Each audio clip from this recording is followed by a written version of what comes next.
ஒரு நாள் எறும்பு ஒன்று தனக்கான உணவை தேடி சென்று கொண்டிருந்த பொழுது அதன் எதிராக ஒரு ஆமை வந்து கொண்டிருந்தது. ஆமையே, இவ்வளவு மெதுவா எங்க போய்கிட்டு இருக்கிற? எறும்பே, என்னோட நண்பனை பார்க்க போறேன்.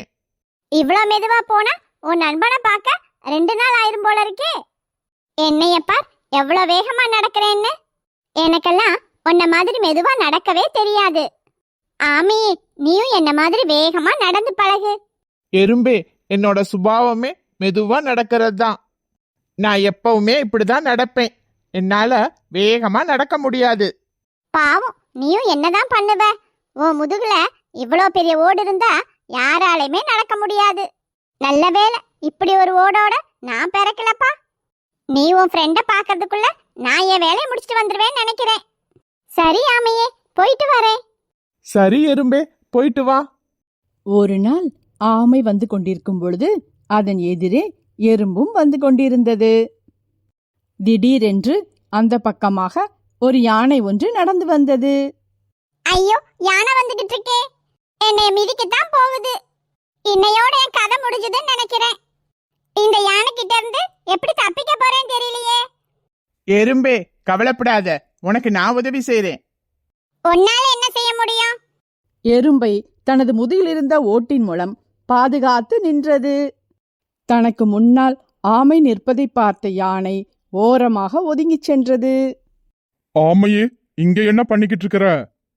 யானையே, எரத்தேட போய்கிட்டு இருக்கிறேன். நானும் உணவு தேடிதான் போய்கிட்டு இருக்கிறேன். சரி, அப்புறம் சந்திக்கலாம். எறும்பே, யானை இந்த இடத்தை விட்டு போயிருச்சு. நீ வெளியே வா. ஆமையே, நீ செஞ்ச உதவிக்கு ரொம்ப நன்றி. உன் முதுகு மேல இருக்கிற ஓட்டை ரொம்ப கிண்டல் பண்ணி பேசிட்டேன். இன்னைக்கு அந்த ஓடுதான் என்னோட உயிரை காப்பாத்திருக்கு. ஆமையே, உன்னை கிண்டல் பண்ணி பேசினதுக்கு நான் மன்னிப்பு கேட்டுக்கிறேன். இன்னையில இருந்து யாரையுமே கேலி கிண்டல் பண்ண மாட்டேன். எறும்பே, நீ செஞ்ச தவற உணர்ந்துட்டியே, அதுவே போதும். அன்றிலிருந்து ஆமையும் எறும்பும் நல்ல நண்பர்களாக வாழ்ந்து வந்தனர். மலர் தோட்டம் ஒன்றில் ஒரு பட்டாம்பூச்சி வாழ்ந்து வந்தது. தன் உடலில் பல வண்ணங்கள் இருந்ததால் தான் அழகாக இருக்கிறோம் என்ற தலைக்கணத்தில் வாழ்ந்து வந்தது.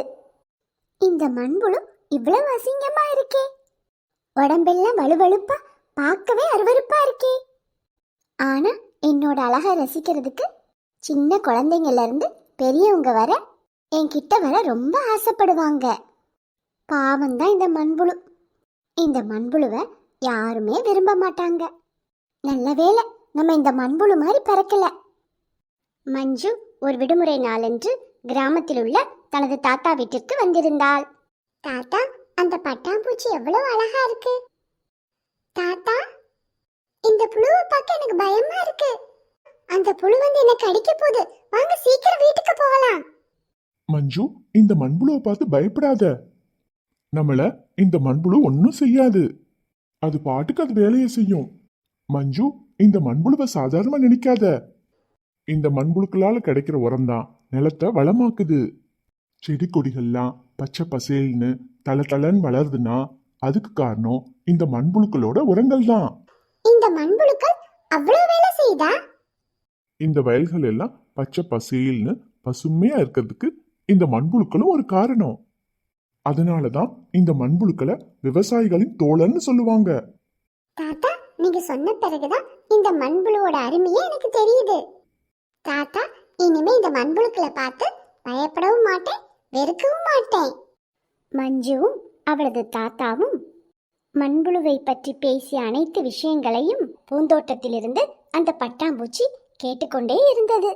அட, மண்புழுக்களுக்கு இவ்வளவு திறமை இருக்கா? மண்புழுக்களோட உரம்தான் இந்த நிலங்களை செழுமையடைய செய்யுதா? கேட்கவே ஆச்சரியமா இருக்கே. இவ்வளோ நாளா இந்த மண்புழுக்களை ரொம்ப சாதாரணமா நினைச்சிட்டேனே. இந்த மண்புழுக்களை விவசாயிகளின் நண்பன்னு சொல்றாங்களே. என்கிட்ட அழகு மட்டும்தான் இருக்கு. ஆனா இந்த மண்புழுக்கள்கிட்ட அழகு இல்லைனாலும் உரத்தை தயாரிக்கிற ஆற்றல் இருக்கே. எந்த ஆர்ப்பாட்டமும் இல்லாம அமைதியா நிலங்களுக்கு உரத்தை கொடுக்குதே. இது எனக்கு ஒரு பெரிய பாடம். யாரையுமே உருவத்தை பார்த்து எடை போடக்கூடாது. அவங்களோட நல்ல செயல்களை மட்டும்தான் நம்ம பார்க்கணும்.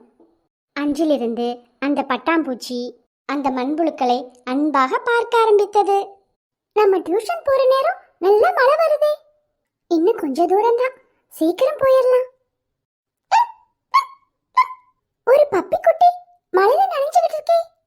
இந்த பப்பி குட்டியை பார்த்தா அசல் என் ஃப்ரெண்ட் வீணாவோட நாய்க்குட்டி மாதிரியே இருக்கே. போற வழியில தான் வீணா வீடு. பப்பி குட்டி, உன்னை கொண்டு போய் உங்க வீட்டிலே விட்டுடுறேன். ஆண்டி. அட ஜிம்மி! சிந்து, ஜிம்மி எப்படி உன் கையில வந்துச்சு? நான் ரொம்ப நேரமா ஜிம்மியை காணோம் தேடிக்கிட்டு இருக்கிறேன்.